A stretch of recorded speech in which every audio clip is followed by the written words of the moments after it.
சிவாய குருட்ரால் சரணம். இதுக்கு தான் சிரட்டை பாத்திரம். அதாவது ஒரு நல்ல நேர்த்தியான ஒழுக்கமுடைய தேங்காயை எடுத்துக்கோங்க.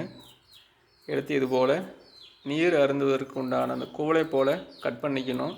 நமது கையாலேயே அது குருவை நினச்சி கட் பண்ணிக்கணும்.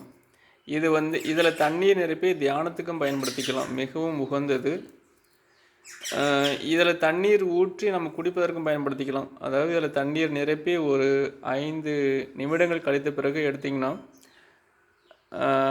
குளிர்சாதன பெட்டியில் எந்த அளவுக்கு ஒரு கூலிங் கொடுத்து அந்த குளிர்ச்சியை கொடுத்து நம்ம இருக்குமோ அந்த அளவுக்கு இதில் அந்த நீரை நம்ம உணரலாம்.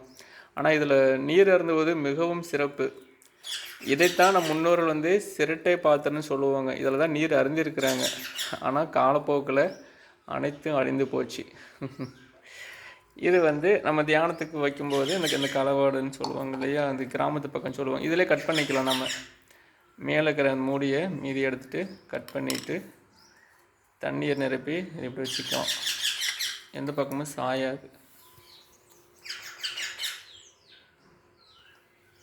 முடிந்தால் நீங்களும் இதை கடைபிடிங்க. ஆரோக்கியம் பெறுக. குருவே சரணம், குருவே சரணம்.